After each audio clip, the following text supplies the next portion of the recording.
Coming up on this week's episode of Hip Hop Now podcast, it's the best hip hop albums of 2025. My list. Let's do it. Welcome to Hip Hop Now podcast. If you're from the future, you know what to do. Get your ass out of here. Don't disrespect the legend. Hip hop is here to stay. Let's get right into the business. What up, y'all? I am your host, Vegas, and this is Hip Hop Now podcast, a podcast specifically designed to keep you caught up on all things hip hop music and culture that happened throughout the week, but that happened throughout the year. This is our annual Best of 2025 show. First and foremost, big shout out to the supporters, the members of this channel right here on YouTube, Hip Hop Now Pod. If you would like to become a member, I'm not adding, this podcast to your utility bills. Okay, that's not what membership means. Membership means that you support this podcast with money, because you enjoy it, because you want to have access to exclusive episodes to you, so you can have a say in the production, so to speak. All proceeds received by this podcast, whether you scan that QR code, right? Where is it? It's over here. The QR code, and donate that way, or you become a member to receive perks and super chats and emojis and all that kind of stuff. So if you would like to learn more about that on YouTube, visit the link in the description of this episode. Big shout out to everybody who subscribed here on YouTube, also in audio form on Apple Podcasts and Spotify and iHeart. But if you watched my last episode, I did a review of Legend Has It series, right? The 7 albums we got coming out of Mass Appeal Records. Slick Rick, De La Soul, Mobb Deep, Nas, Big L, am I forgetting somebody? Raekwon, Ghostface, all released new albums, brand new albums under Mass Appeal, and me and the homie Ak broke it all down for you. Okay, we broke it down. So check out that episode, but announced during that episode, if you don't know, the goal for this podcast was to reach 25,000 subscribers right here on YouTube, and we hit that goal. So I just want to thank all the people who supported, whether you were subscribed from the beginning, or you were number 20,000, or you left, you unsubscribed, but then you came back because you was like, man, nah, what Vegas be doing is rare. Whoever you are, we appreciate you. And we're just going to keep going into 2026, because obviously we want to raise the bar with content and produce more content. And some of that was done this year. But now is the time to get in the thing you clicked on this video for. And that's my best hip hop albums / projects for the year 2025. If you're new to my best of series, essentially throughout the year, starting in January, obviously, and sometimes, if something released in late December, maybe that's factored in, but for the most part, my best of goes from January of the new year to about the halfway point of December of that same year, and then I just cut it off. Like, whatever the major release that was left that I wanted to consider drops, that's it. If you drop on Christmas Day, there's a good chance I may not even remember next year or even include it, because I already forgot. But I'm listening to a lot of music throughout the year, and it's not everything. A lot of people think I'm listening to everything, but it's not. Maybe it feels like everything to you, but for the podcast, it's necessary for me to listen to, what everybody's talking about. You know what I'm saying? Whether that be a major release or a popular underground release, or just a favorite of mine who's dropping new music. So that's what I do throughout the year. And on my Instagram, you can get a good idea of what I'm listening to because I will always post. But here on the channel, we highlight some of the best albums of each month, which is a series that started in 2025. And then I just kind of break it down to what were those songs. I mean, those songs, what were those albums, that I thought were the best.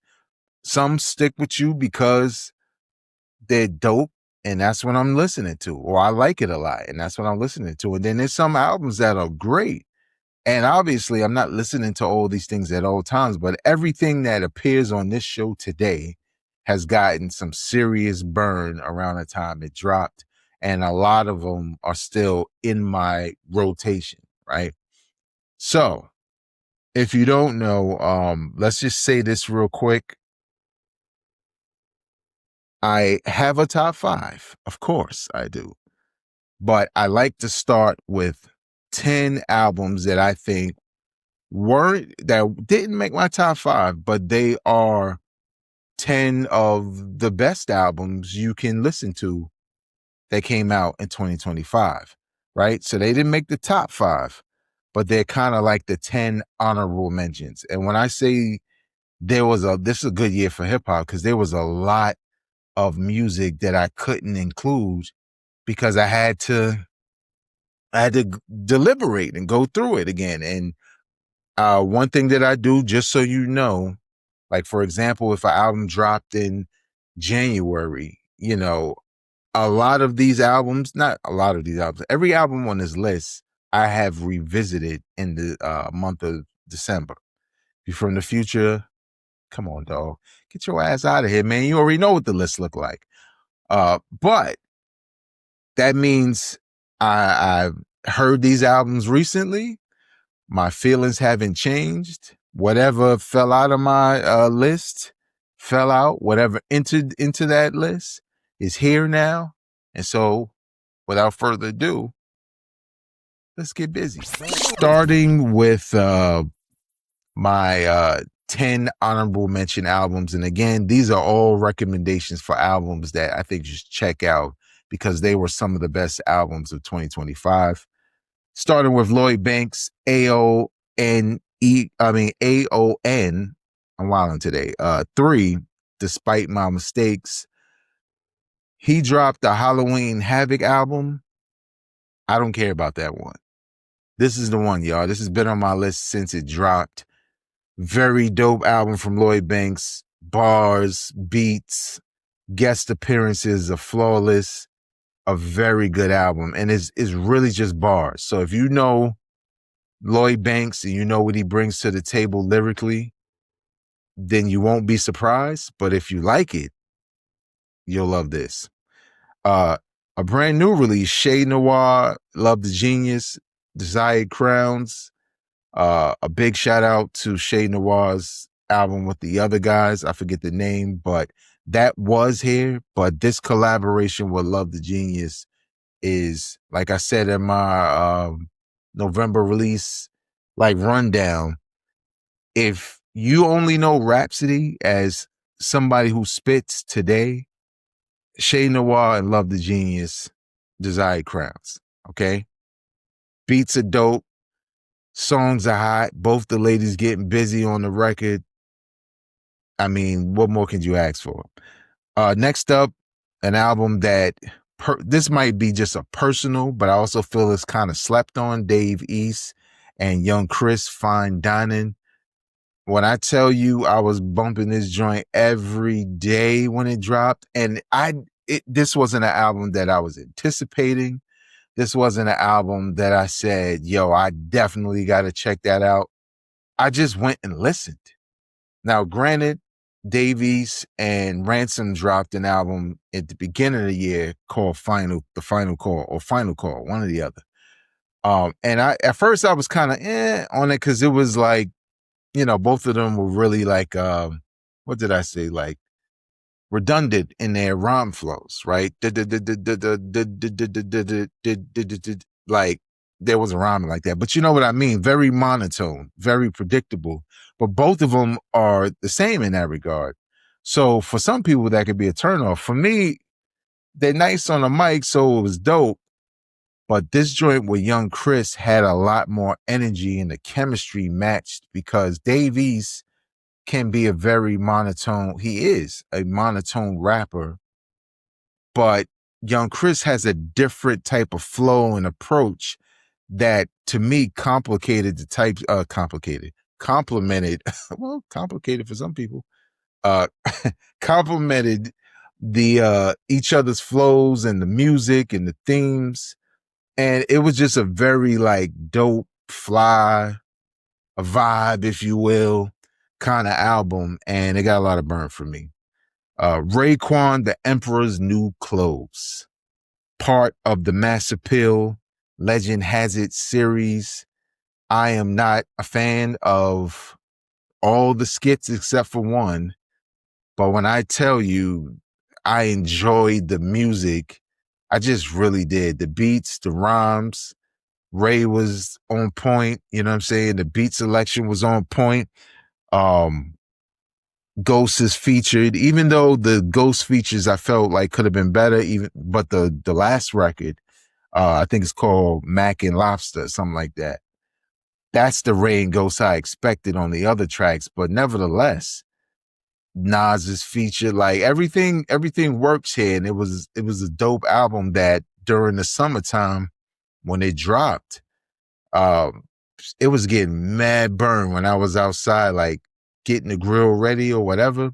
I was just playing that joint all the time. Like even after the food's ready, you chilling, was letting that ride, but skipping the skits though. So now here's one, a guy who had a hell of a 2025, Jim Jones at the Church Steps.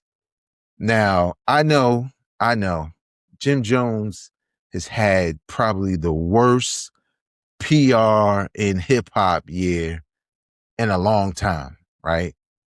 Maybe not as worse as Ja Rule had when 50 Cent was just bombing on him back in the early 2000s, but pretty bad for today's day and age, from his spats with Cam to getting roasted by the Clips during their run to ending with 50 trying to buy 50% of their podcasts and kick them out of the building.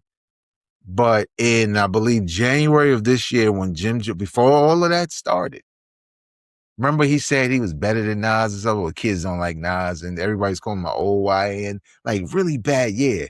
But in January, and when I went back and listened, Jim Jones at the Church Steps was dope. I can't change my mind because he's done a bunch of clown stuff outside of here. I mean, nothing he's done outside of here is so offensive that I'm going to say I didn't like the album anymore. Some people say that, but they didn't like Jim Jones anyway. They're just looking for a reason to pile on because that's what was happening. But nevertheless, when I heard Jomo, I was like, this song kind of crazy. Jim flowing on it. And he have a number of songs like that. So I liked it. I thought it was one of the better projects of the year. If you don't find the sound of Jim Jones, oh, let's not forget, the Wave God came home, Max B, and that was another L for for Jim Jones. But if you like Jim Jones, let's say because most cats I know, they didn't like everything Jim Jones did. They kind of came aboard when he did the, what's the joint, El Diablo or something a couple of years ago, which I believe was one of my top albums of the year. If you like that and Jim didn't follow up with anything you like and you was like, all right, I'm out, check At the Church Steps. I think you might like it. Nas and DJ Premier, Light Years. Now, if you watch my review, you would probably think, nah, that's not going to make it because, Vegas was saying this about the beats, this, that, and the third. But I also said, in conclusion, it's a good album. There's more that I like about it than I don't like. It was just, I needed the production just to be a little bit more, as aggressive as Nas was with his pen, from Dedications to The Ladies and Sons talking about he a hip hop junkie, which is I guess is like a ode to Rakim's Microphone Fiend because it's kind of the same theme. Bars. Um, to songs like Writers, like I love Writers. Writers just feels like old school culture of hip hop. You know what I'm saying? But it's about the writers. Um, Pause tapes like this. There's a number of songs on here I like. It's Time. I like that joint. Like, there's a lot here to like. And the more I listened, I never changed my review from, good to great or I love it or classic. I still think it's a good album. And I think what Nas is doing on here is enough. What he's doing on here lyrically is enough to put it ahead of another album that didn't make it for me. And I don't feel like the beats are whack. I just feel like for the most part, there were certain tracks where I wanted more, but nevertheless, Nas and DJ Premier Lightyear is one of the best albums of this year. Now this one, it wasn't on my radar or anything, and I don't mean to talk too much about these records, but I have to give you some context of why they're there. But Wale, Everything Is a Lot. I wasn't gonna listen to this album. I ain't gonna be honest. I liked the single that was on the radio, and I thought that I felt like I've listened to Wale albums where I really only like the single or another single, and I was like, I'm just not gonna spend time listening to his album knowing I really only like the radio singles he put out, and then I keep it moving. But then I listened, and I was like, I skipped the Afrobeat stuff because I'm good, dog. Like, man, I've been dancing all night to your album. Relax, okay? But the other records on there, like Belly and like there's some joints on here. Now, this album from Wale, it's not your boom bap fest. It's not the let out kings who don't go in the club to dance with the ladies. They just outside with the homies, just hanging around for no reason. No, this is an album for people who deal with relationships. Not with just the ladies, relationship with yourself, your thoughts, your insecurities, all of it. But the soundtrack is like a bunch of 90s records, like remixed to be these dope new like hip hop tunes where Wale doesn't pack it in with his lyrics. Like if you listen to his lyrics, he really saying some really thought-provoking things, or let's just say relatable. So I liked it. I thought it was probably the jam of the year as far as if you ready to come down from dudes, shooting at you on certain records, I guess pause. Or, bar fest, technical, lyrical, miracle, spiritual raps, and you just kind of want to chill and bop. Wale's album is great for that. Jid, God Do Like Ugly, totally surprised me this year. I've heard of Jid, obviously. I've liked a song or two here and there, but never really was a fan of any albums. He stepped his game up on this album, and what I like about it most is he shows such a range when it comes to his bars and music selections and even flows. It's one of those things, it's one of those albums where there are people who can rap and then there are people who are just talented. And Jid is one of them. So now this one was in my top 5 early on in the year, but found its way out, and not for a bad reason. It was just there were albums I thought I liked a little bit better. For this album, you should check out Saba and No ID from the collection of Saba and No ID. Very dope album in a lot of ways. As far as variety, it's the same as Jid's album. Obviously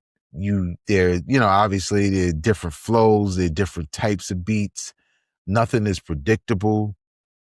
Just really good songwriting. You know what I mean? And it was one of the early standouts for me for best of the year, just because it was a well put together hip hop album that's safe around your children, right? You can listen if you got kids, or let's just say you want to play it out loud as you driving or at work or whatever the case may be, and you don't really have to feel ashamed because, what's being said.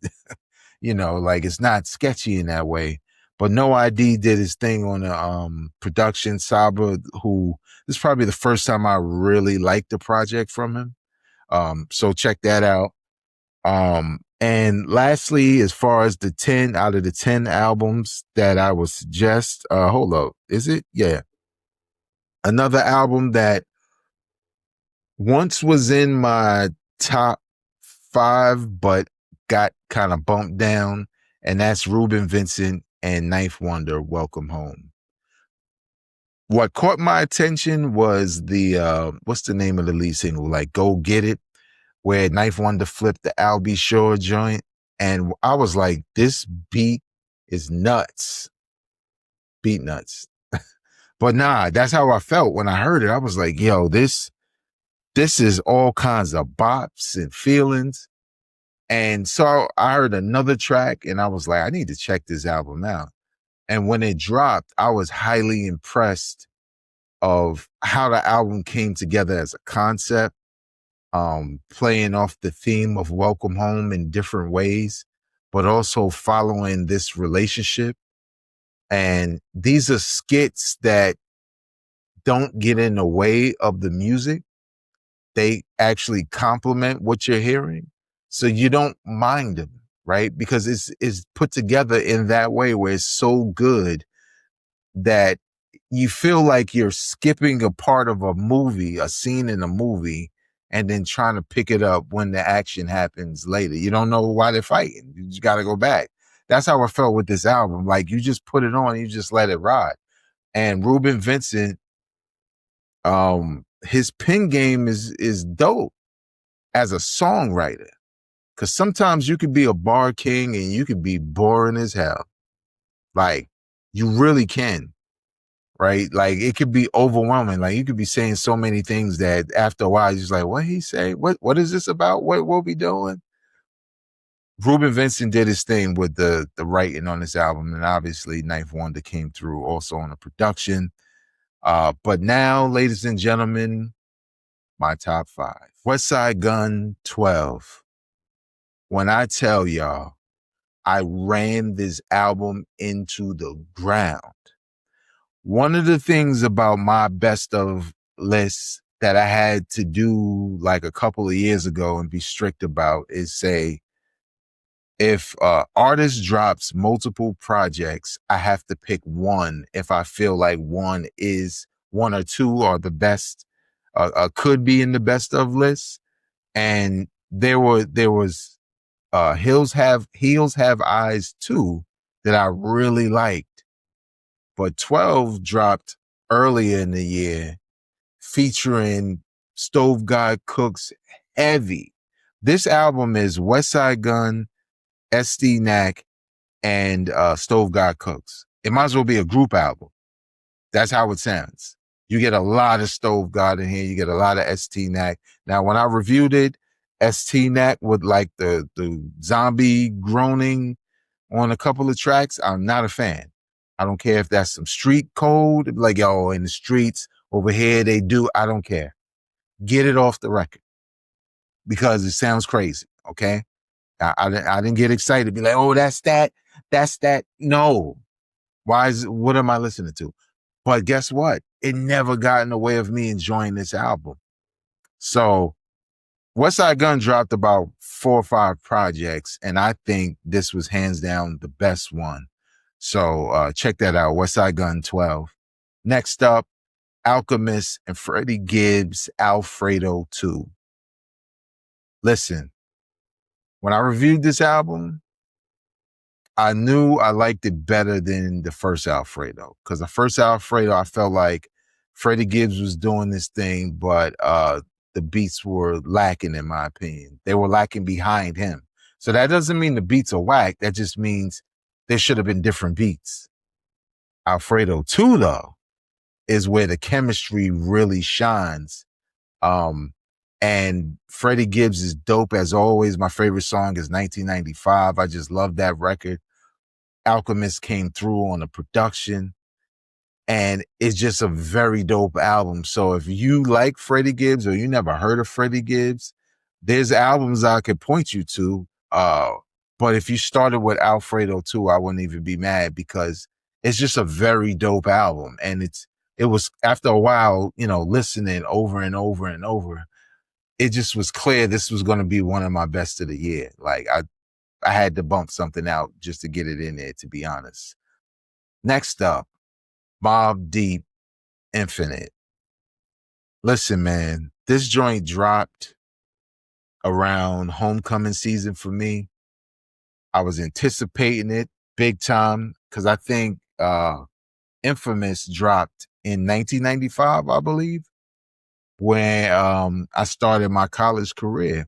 So, that album was getting a ton of burn. And Infinite dropping around homecoming felt poetic. Man, when I tell you I did not anticipate this album being this good. Like, it was really that good. I could not stop listening. Every time it ended, I would run it back. Mobb Deep Against the World. Prodigy's performance for somebody, Prodigy's posthumous performance for somebody who's not here, this is the best posthumous performance I've ever heard. Alchemist and Mobb Deep came together to make this thing happen. Not Mobb Deep. Well, yeah, technically, but Alchemist and Havoc.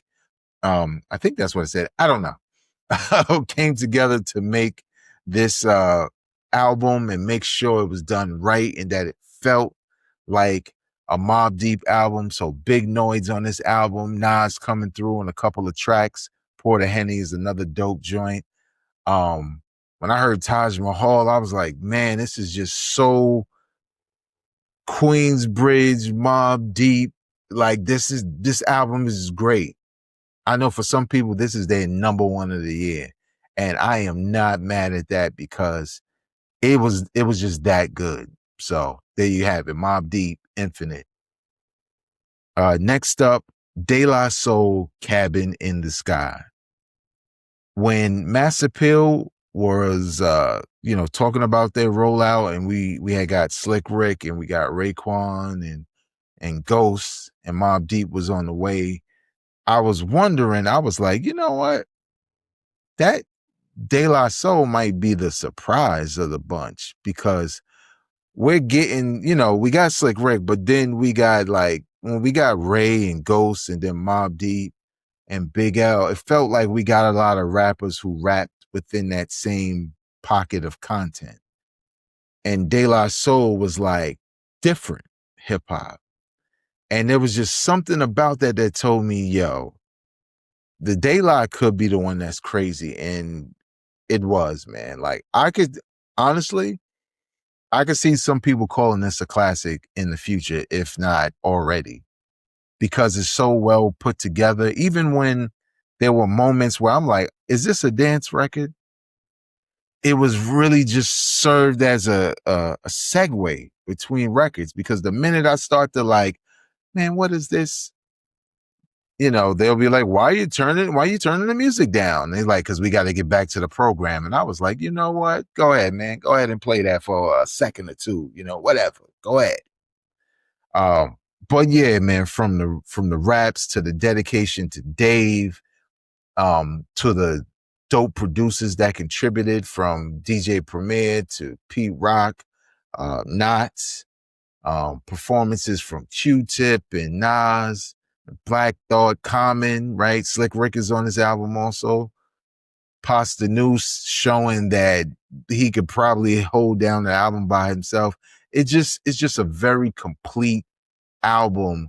Clearly one of the best of the year. If you're the type of hip hop fan where you don't have as much time to listen to all this music, listen to De La Soul. That could be your only one. I don't care. Listen to the De La Soul. If you don't like it, cool. But kind of honestly, all signs point to a hip hop head should love that album one way or another. And lastly, you know it. If you saw my Apple replay, you saw what was happening. If you follow my IG, it's when I buy vinyl, I say I'm only buying the classics. And typically that means I'm buying a bunch of old stuff.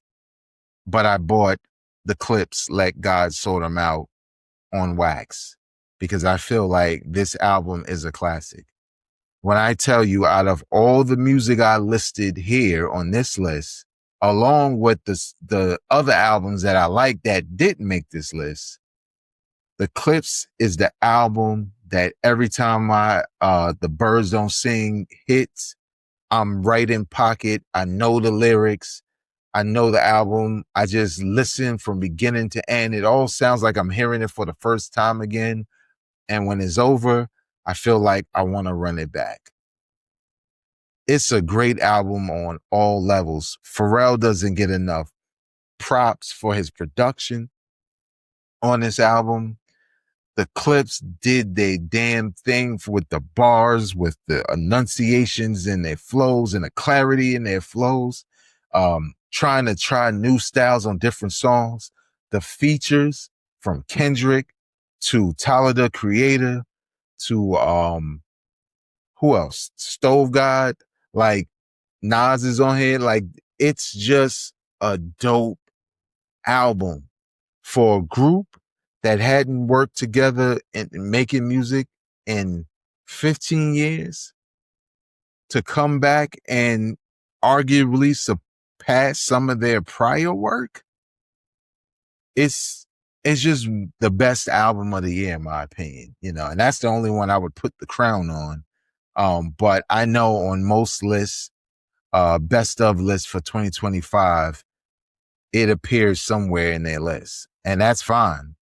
But it was a moment. The rollout, right? Everybody just started talking about rollouts all the time after watching the Clips, because it felt like they took the momentum from dropping the album and having everybody talking about it, and they just gave them something to talk about each time, right? Before you can say it was old, they got the Tiny Desk performance. Before you can blink, they at the Vatican performing. Like, they just kept going. And then boom, here's a tour.